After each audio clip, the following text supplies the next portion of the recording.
محترم नाज़रीन कराम, कुर्बानी के अहम मसाइल बहुत से ऐसे हैं कि जिनके ताल्लुक से आमतौर पर लोग गफलत का शिकार हैं या गलतफहमी का शिकार हैं और कुर्बानी के वक्त या कुर्बानी के दिन वो कुछ ऐसी गलतियां कर जाते हैं कि जिसकी बुनियाद पर उनकी सारी मेहनत रायगा हो जाती है। इस ताल्लुक से चंद अहम बातें हम सब के जहनों में होना ज़रूरी है और शरीयत मुताहरा ने उस सिलसिले में हम सब की रहनुमाई फरमाई है।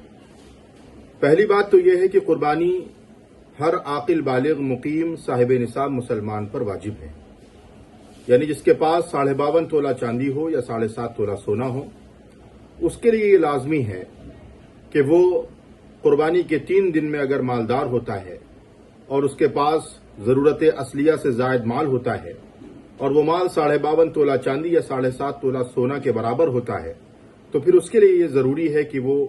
एक जानवर की कुर्बानी करे या बड़े जानवर जिसमें 7 हिस्से होते हैं उसमें एक हिस्सा ले ले। ये नहीं हो सकता है कि कुर्बानी किसी एक साल आप पर वाजिब हो गई और आप दूसरे साल भी साहिब निसाब हैं और आपने ये सोचा कि हमने ज़िंदगी में एक मरतबा कुर्बानी करा दी, लिहाजा हमारी जानिब से कुर्बानी अदा हो गई। कुर्बानी हर साल हमारे ऊपर वाजिब है अगर हम साहिब निसाब हैं। दूसरा अहम मसला यह है कि हमने देखा है कि बाज़ हज़रात जब कुर्बानी का दिन होता है तो कुर्बानी के वक्त वो इमाम साहब को या हाफिज जी से या मौलाना साहब से छुरी फुकवाते हैं या छुरी पर दम कराते हैं। मेरे अजीज़ों, आपके जहन में ये बात होना ज़रूरी है कि कुर्बानी जब हम करेंगे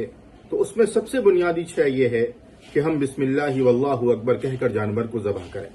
अगर हम बिस्मिल्लाह अल्लाहु अकबर कहकर जानवर को ज़बह कर लेते हैं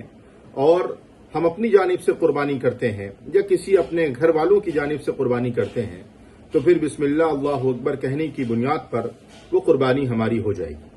कुर्बानी की दुआ पढ़ना और कुर्बानी के बाद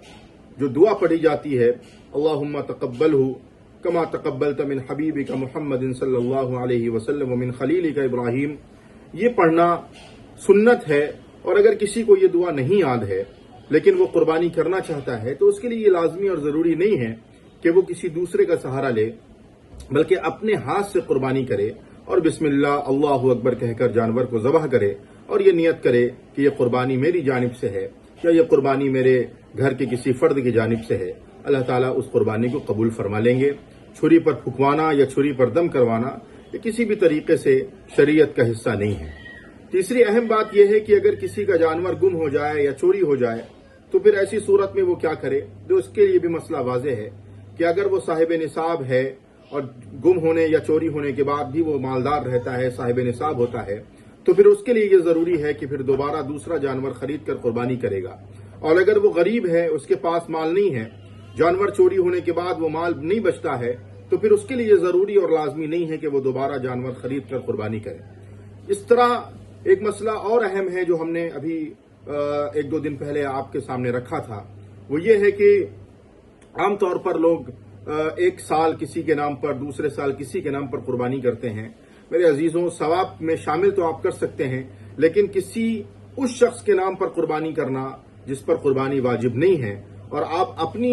कुर्बानी जो आप पर वाजिब है उसको न कर दूसरे नाम पर यानी दूसरे शख्स के नाम पर कुर्बानी करते हैं तो आपकी कुर्बानी अदा नहीं होगी। ऐसी सूरत में आपके लिए यह है कि आप एक बकरा लें या एक बड़ा जानवर लें, उसमें एक हिस्सा अपने नाम पर ले लें, एक जानवर अपने नाम पर कर लें और दूसरा जानवर जिसके नाम पर आपको करना है इजाफी तौर पर कर लें, तो फिर ऐसी सूरत में वो कुर्बानी जायज़ होगी, दुरुस्त होगी।